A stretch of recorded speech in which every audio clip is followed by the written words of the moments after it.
Solving absolute valued इनइक्वेशंस। और हमारा question ये है जी, सॉल्व द इनइक्वालिटी। और इस इनइक्वालिटी के अंदर जो वेरिएबल है वो अंडर एब्सोल्यूट जो है वो फंक्शन के, इसलिए हम इसे एब्सोल्यूट वैल्यूड इनइक्वालिटी कहेंगे। इसमें लिखा हुआ है 1 minus absolute of x is greater than x square minus 1। ठीक है जी। और इसका हम सोल्यूशन स्टार्ट करते हैं। देखें, इसमें मैं ग्राफिकली जो है इसका सोल्यूशन आपको रिप्रेजेंट करके बताऊंगा कि हम कैसे इसको जो है वो देख सकते हैं कि x की किस वैल्यू के लिए ये जो हमारा ग्राफ है 1 माइनस एब्सोल्यूट ऑफ x ये ज्यादा वैल्यूज दे रहा है, ग्रेटर वैल्यूज दे रहा है एज कंपेयर टू उन्हीं वैल्यूज को अगर हम कंपेयर कर रहे हो x की इस ग्राफ के साथ जिसमें एक्स स्क्वायर माइनस 1 लिखा हुआ है। ठीक है, तो फर्ज करें इस ग्राफ को मैं कह देता हूं 1 माइनस एब्सोल्यूट ऑफ x। ठीक है, और इसको मैं कह देता हूं y is equal to X square minus 1। मैंने y इसलिए लिखा है कि x की वो कौन सी वैल्यू होगी जहां पर हमारा ये ग्राफ और ये ग्राफ, ये दोनों ग्राफ आपस में y की एक जैसी वैल्यू देंगे। ठीक है, तभी हम ये सोल्यूशन या ये जो जवाब है वो हम फाइंड कर सकते हैं। ठीक है, सोल्यूशन जैसे आप जानते ही हैं कि एक हम बात करते हैं कि एक पॉइंट ऑफ इंटरसेक्शन को कहते हैं दो ग्राफ्स के। ठीक है, तो देखें, चलें सबसे पहले हम एक्स एक्सिस ड्रॉ कर लेते हैं। ये हमारे पास एक्स एक्सिस है, हॉरिजॉन्टल लाइन। ठीक है, और ये हमारे पास वाई एक्सिस है जो कि है वर्टिकल लाइन। और यहाँ पर जहाँ पे ये दोनों लाइंस मीट कर रही हैं इसे मैं कह देता हूँ ये ओरिजिन है। अब x की जो वैल्यूज हैं मैं चलें यहाँ पर ले लेता हूँ, ये मेरे पास 1 है, फर्ज करें ये मेरे पास 2 है, ये मेरे पास 3 है।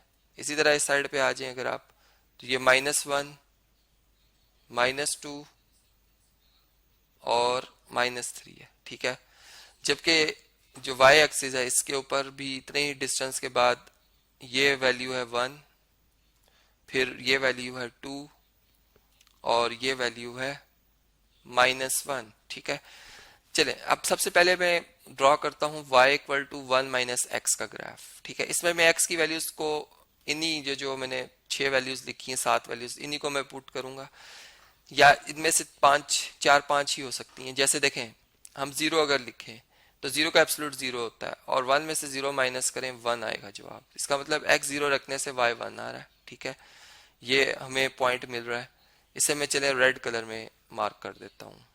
इसके बाद अगर मैं x इक्वल टू -1 रखता हूँ तो -1 का एब्सोल्यूट होता है +1, तो 1 में से 1 माइनस कर दें 0 आता है। इसका मतलब -1 पे 0 आंसर आ रहा है। और अगर +1 लिखता हूँ तब भी y की वैल्यू चूंकि 1 माइनस और 1 का एब्सोल्यूट 1 होता है, 1 माइनस 1 1 और 1 माइनस 1 0। ठीक है, तो y की वैल्यू 0 आ रही है। इसका मतलब कि हमें जो पॉइंट्स मिल रहे हैं, ठीक है, इस y equal to 1 minus absolute of x के लिए वो इस तरह का ग्राफ बनाएंगे। ठीक है, यहाँ पर मैं इस तरह से शो कर देता हूँ, और यहाँ भी इस तरह से ये ग्राफ हमारा बन जाएगा। ठीक है जी, जो कि मैंने अभी इतनी इसमें एक्यूरेसी नहीं शो की, बस एक रफली आपको एक आइडिया दे रहा हूँ। ज्यादा वैल्यूज अगर आप लिखेंगे फिर आपको क्लियर हो जाएगा कि कैसे ये ग्राफ सही तरह से मूव कर रहा है। अभी एक रफली से आप स्केल से ड्रॉ करेंगे तो बिल्कुल ठीक ड्रॉ होगा। अब इसी तरह अगर मैं इस सेकंड फंक्शन का ग्राफ ड्रॉ करता हूँ, इसको मैं लिख भी देता हूँ कि ये मैंने जो ग्राफ ड्रॉ किया है ये y is equal to 1 minus absolute of x का ग्राफ ड्रॉ किया हुआ है। ठीक है, अब जो दूसरा मेरा ग्राफ है इसको अगर ड्रॉ करना है, अब मैं x की वैल्यू फर्ज करें 1 लिखता हूँ, चूंकि जो कि एक पैराबोलिक शेप का ग्राफ है। जो पैराबोला की अगर आप इक्वेशन देखें तो x square equal to 4ay। ठीक है, आप इसके बारे में स्टडी करेंगे तो आप देखेंगे कि इस टाइप की जो इक्वेशंस होती हैं वो पैराबोला के ग्राफ को शो करती हैं।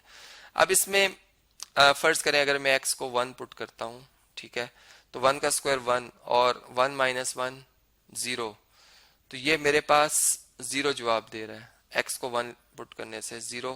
ठीक है, ये इसका मतलब कि ये दोनों ग्राफ इस पॉइंट के ऊपर इंटरसेक्ट करेंगे।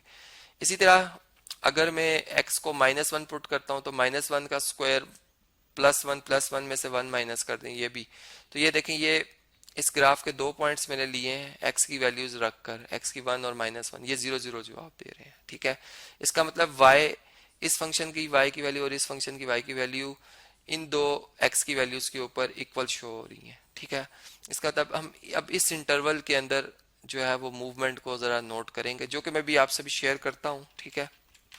अब देखें, अगर हम x की वैल्यू 2 पुट करें या चले 0 पुट करें, तो 0 लिखने से 0 का स्क्वायर होता है 0, ठीक है। 0 का स्क्वायर 0, 0 में से 1 माइनस करें -1 आंसर आता है। इसका मतलब कि हमें जो पॉइंट मिलेगा वो ये मिल जाएगा 0 पे -1, ठीक है। इसको मैं येलो कलर में शो कर रहा हूँ।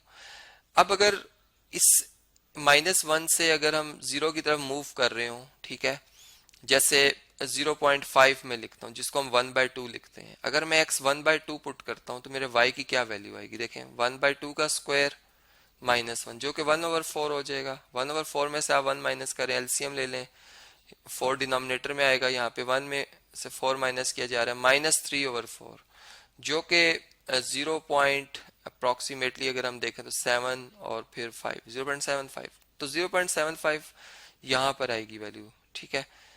इसका मतलब स्लोप यहाँ पर एक जैसी नहीं है, ठीक है। एक स्ट्रेट लाइन की स्लोप अगर देखें तो x की जितनी चेंज आ रही है उतनी y में आ रही है, यहाँ पर स्लोप एक जैसी नहीं है। इसी तरह जब मैं 0 से -1 की तरफ वैल्यूज लिखूंगा, नेगेटिव में ही आएंगी, लेकिन -1 पे हमने 0 पे आ जाना है, तो इस तरह से ग्राफ हमारा ऊपर की तरफ मूव करेगा, ठीक है। इस तरह से पैराबोलिक शेप है, मैं ऑलरेडी बता चुका हूँ। 2 अगर पुट करें, देखें x2 पुट करें तो 2 का स्क्वायर 4 -1 3, इसका मतलब 2 पे ग्राफ हमें 3 वैल्यू दे रहा है, जो कि अंदाजन यहाँ पे आ रही, तो ग्राफ हमारा इस तरह से यूं इस तरह से मूव होता हुआ ये ऊपर की तरफ चल रहा है, ठीक है। इसी तरह अगर मैं -2 पुट करता हूँ तो -2 का स्क्वायर होता है 4, 4 -1 3, तो -2 के ऊपर भी ये 3 वैल्यू दे रहा है, ठीक है, जो यहाँ पर है। तो इस तरीके से यहाँ भी सिमेट्री शो होगी y एक्सिस के राइट और लेफ्ट पे, ठीक है, ग्राफ की। तो ये हम इस तरह से इसको शो कर देंगे, जबकि ये -1 इसका वर्टेक्स कहलाएगा इस पैराबोला शेप का, ठीक है जी।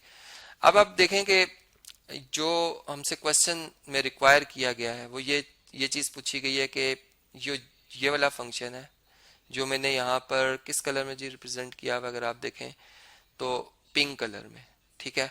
और जो येलो कलर वाला ग्राफ है वो हमारे पास है x² -1 का, ठीक है। इसको मैं लिख भी देता हूँ, y = x² -1, ये येलो कलर वाला ग्राफ है। अब बाकी में जो एक्स्ट्रा इसमें लिखे हुए हैं नंबर्स, उनको मैं रेस कर देता हूँ, चूंकि वो हमें कंफ्यूज करेंगे, ठीक है जी। इनको मैं रेस कर देता हूँ। अब देखें कि अब हम अगर स्टडी कर रहे हो कि जो हमारे पास y की वैल्यूज हैं वो इस फंक्शन के लिए, चूंकि हमें इसकी वैल्यूज ज्यादा चाहिए रेड वाले की। देखें -1 से जब मैं 0 की तरफ मूव कर रहा हूँ तो रेड वाला फंक्शन जो है ऊपर की तरफ, मतलब y की वैल्यूज 0 से बड़ी आ रही हैं, जबकि इसमें येलो वाले में y की वैल्यूज देखें तो लाइन से, ब्लू लाइन से नीचे नीचे आ रही हैं, ठीक है। ये नीचे की तरफ मूव होना शुरू हो जाता है येलो वाला ग्राफ, और रेड वाला ग्राफ ऊपर, मतलब y की वैल्यू पॉजिटिव आ रही है, इसमें नेगेटिव आ रही है, ठीक है। और सेम जब हम 0 तक पहुंचते हैं तब भी देखें तो ये y की वैल्यूज मतलब इस पिंक कलर के ग्राफ की ज्यादा ही रही हैं। यहाँ पे आके दोनों इक्वल हो जाती है। इसका मतलब ये ए पॉइंट और बी पॉइंट के दरमियान में अगर हम देखें तो इस इंटरवल में जिसमें x जो है, यहाँ पे अगर आप देखें तो इसका x कोऑर्डिनेट क्या बन रहा है 1 और y कोऑर्डिनेट क्या बन रहा है 0, ठीक है। यहाँ पे अगर आप देखें तो x कोऑर्डिनेट बी पॉइंट के लिए क्या बन रहा है -1 और y कोऑर्डिनेट 0।